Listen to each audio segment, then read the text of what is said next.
Welcome to our channel HASHMICLINICS. So, imagine you go to the doctor for like a severe skin rash. Okay, a pretty standard visit. Right. And the physician hands you a prescription. But instead of giving you the usual warnings about, mild nausea or occasional drowsiness, they look you dead in the eye and say, be careful with this. It might cause you to dress in grotesque clothing and develop an obsessive compulsion to row a boat. Oh my God. I mean, it sounds like a surreal comedy sketch. It really does. But the wild thing is, in certain historical medical frameworks, that wasn't a joke. That was like documented clinical data. Yeah, exactly. So welcome to the deep dive.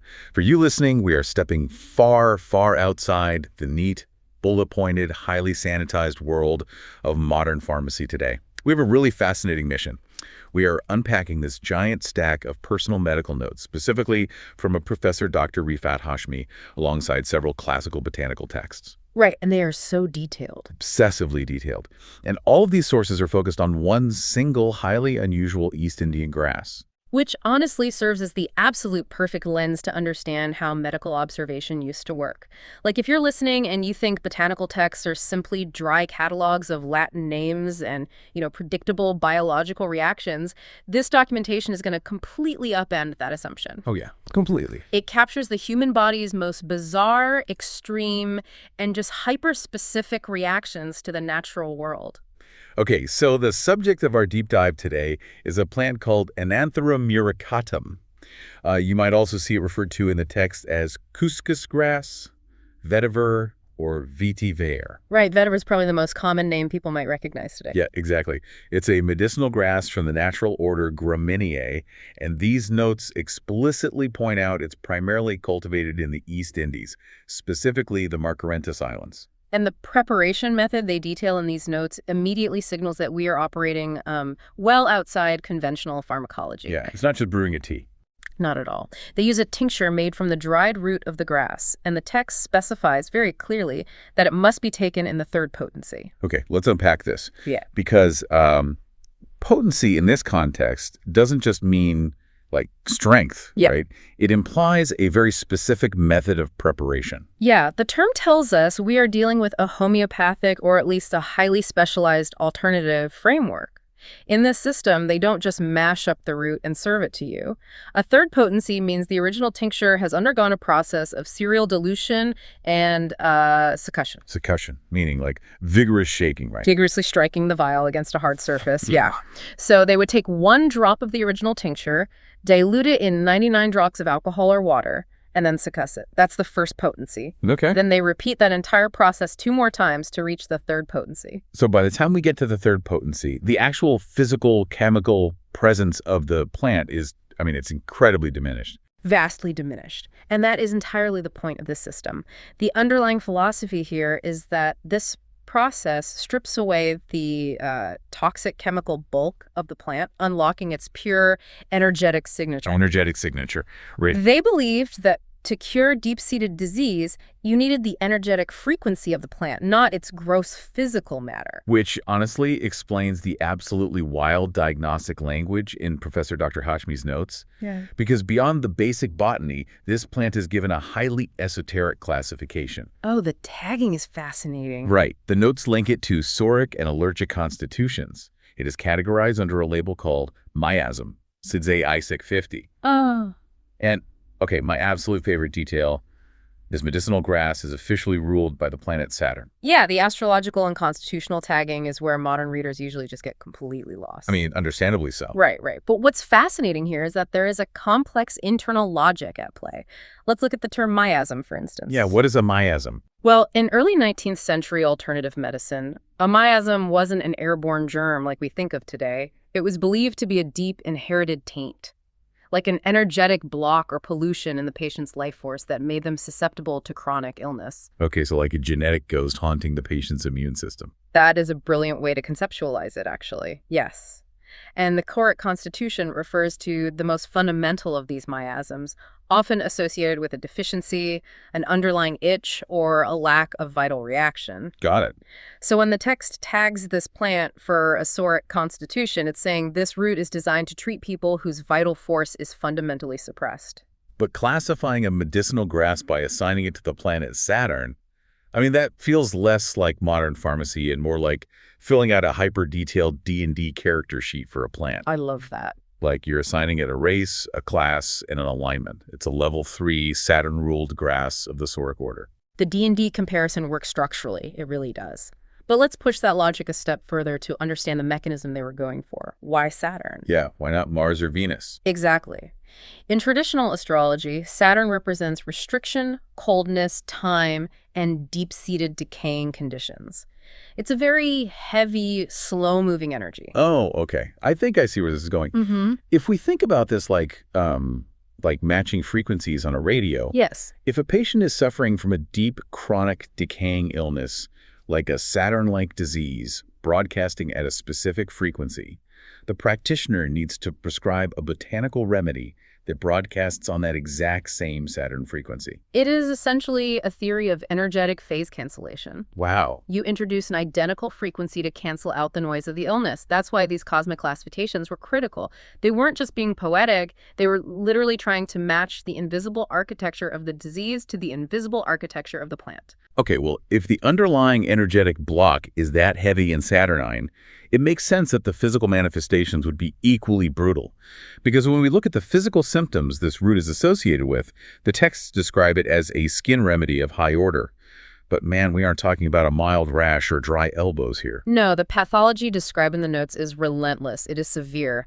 We see painful glandular inflammation that rapidly progresses to separation. Meaning the glands, especially the submaxillary and cervical glands around the jaw and neck, they become severely infected, swell up, and burst with pus. Yeah, it's graphic. It's also indicated for erysipelas, presenting with dark red or even bluish eruptions. And erysipelas is a severe bacterial skin infection, right? It is. But the texts go way beyond just inflammation. They document structural breakdown. There are notes on diseased nails that grow awry and physically curl into the toes, causing immense pain. They describe serous-like, meaning hard, almost cancerous-feeling swellings of the cervix. Breasts become indurated and swollen with excoriated nipples. It even details wart-like growths, specifically forming on the eyebrows, which eventually cause both the eyebrows and the beard to just fall off entirely, like your facial hair just falls out. It's just gone. But as intense as all that visible pathology is, the way the notes describe the patient's internal nerve pain is what really stopped me in my tracks. Oh, the descriptive language used for pain in these sources is entirely distinct from how a modern doctor would chart a symptom. Yeah, the text lists severe neuralgic headaches. But it doesn't just say sharp pain. It describes the sensation as feeling like, quote, balls moved about in head. Which is such a bizarrely specific feeling. Or like steel arrows from forehead to nape. Yeah. And it describes pain in the facial bones as if they were crushed or dislocated. I mean, describing facial bones as feeling crushed or headaches as steel arrows sounds more like medieval torture methods than medical symptoms. Okay. Who is surviving these kinds of side effects from a diluted grass? And that right there brings us to the most crucial paradigm shift of this whole deep dive. Those aren't side effects from taking the medicine while sick. Wait, what? Those are the symptoms the medicine is meant to cure, discovered through a process called provings. Provings. Okay, this is the mechanism we really need to decode. Yeah, the foundational philosophy of this historical framework is the law of similars, often summarized as, cures-like. Right. The belief was that a substance can cure a specific set of symptoms in a sick person only if it can cause those exact same symptoms in a healthy person. So to figure out what the Anantherum root could cure, they had to give it to healthy volunteers and basically see what broke. Precisely. They would give healthy individuals repeated doses of the tincture, this is what they call the proving, and have them meticulously journal every single physical and emotional change. Okay. So if multiple healthy people taking the root reported a headache that felt exactly like a steel arrow piercing their brain from forehead to nape, then the practitioner knows that if a sick patient walks into the clinic complaining of a steel arrow headache, Anantherum is the exact radio frequency needed to cancel it out. Exactly. The subjective experience of the patient becomes the ultimate diagnostic tool. You know, modern medicine prioritizes the objective, the blood test, the MRI.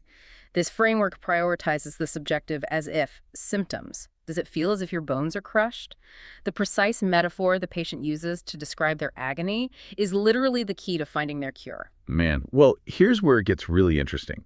Because when a botanical substance is documented to cause that level of physical devastation, crushing bones, falling hair, erupting glands, it is inevitably going to fracture the patient's mind, too. Oh, without a doubt. And indeed, the psychological effects recorded during these provings are somehow even more hyperspecific and bizarre than the physical ones. The transition from physical distress to mental unraveling in the notes is stark. The text notes that taking the root produces a profound disorientation, described as a state of drunkenness and staggering. And the emotional whiplash is terrifying. Like, the notes list profound sadness, a dread of society, and a persistent fear of death. The patient seeks out total isolation. But then, without warning, it violently swings. Right to the other extreme. Yeah. The text describes foolish joy, an absurd complacency, and a sudden disposition to laugh and sing. We also see a complete breakdown of behavioral filters. The text details extreme volatility anger with a sudden desire to strike out and destroy things, followed by immediate, crushing regret. And it explicitly highlights a massive heightening of base physical drives. The notes detail an extreme venereal appetite that only increases with every attempt to satisfy it, ultimately driving the patient to, quote, the source directly to onanism and madness. The nervous system is essentially misfiring on every cylinder at this point, creating this agonizing loop of craving and dissatisfaction. But honestly, the absolute strangest specifics in Professor Dr. Hashmi's notes are the behavioral compulsions. Like, the text states the patient might wake in the middle of the night with morbid hunger, eating as if he had a tapeworm. Which, again, is that as if symptom charting? Right. And then there's this line. Okay, listen to this. Monomania. As for rowing about in a boat, dressing or walking out in a grotesque manner, always frequenting the same places and doing the same things. It's unbelievable. I have to pause here. A compulsion to row a boat. If these symptoms come from healthy people writing down what they experienced during a proving, that must mean what?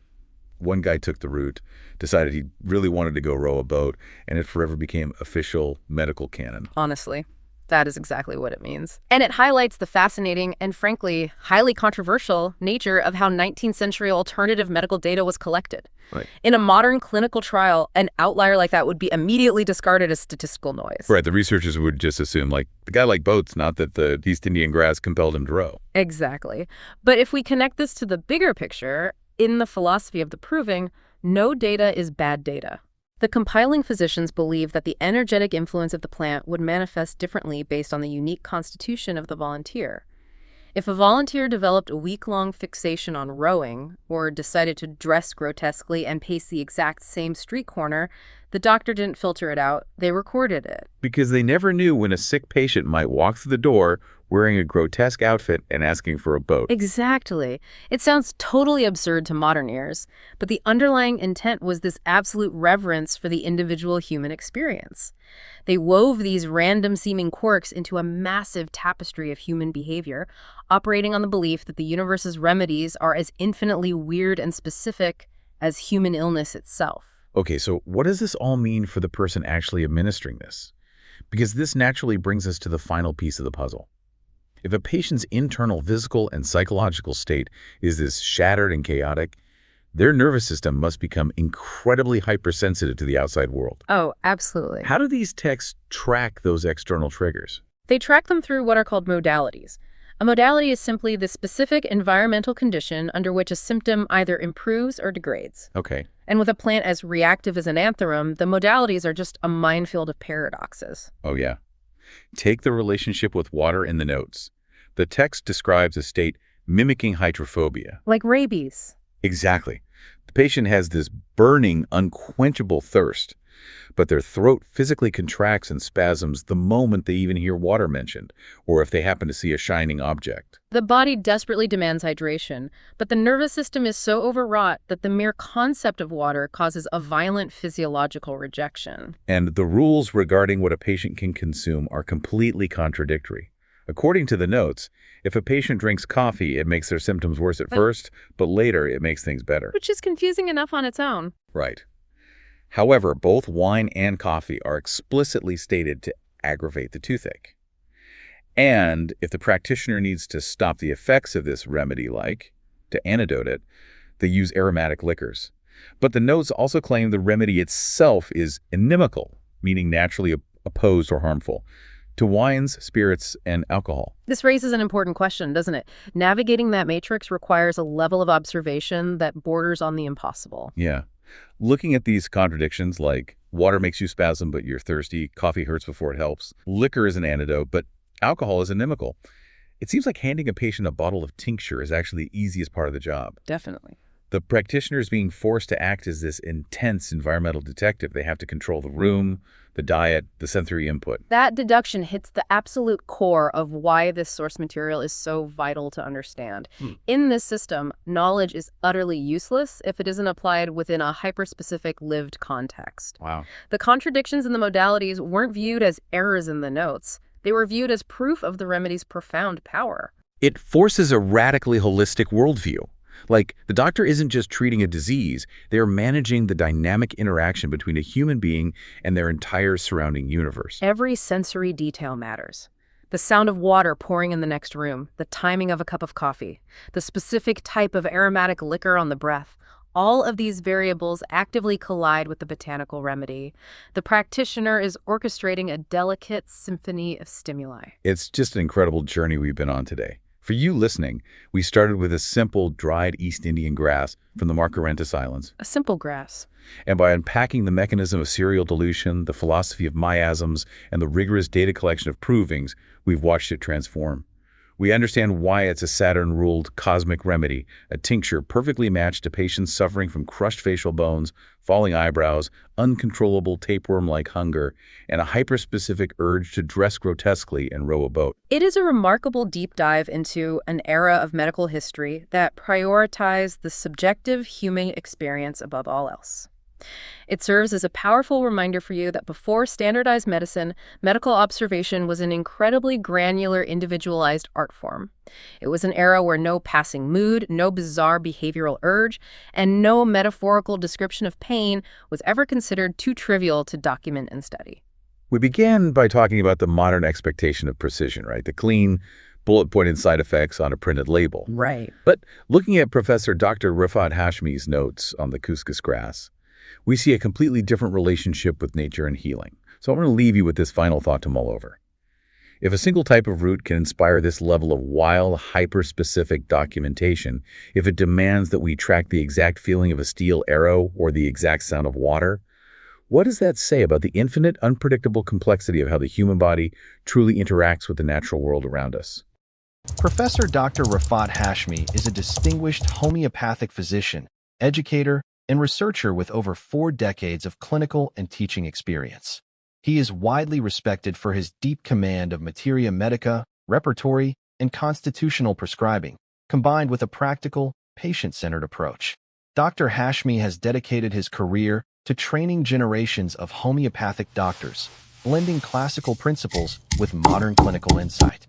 He is also known for his innovative work in digital homeopathy, developing educational content, clinical tools, and AI-assisted systems to enhance remedy selection and case analysis. With a strong commitment to ethical practice and lifelong learning, Professor Dr. Rifat Hashmi continues to guide, inspire, and elevate the standards of homeopathic education and patient care.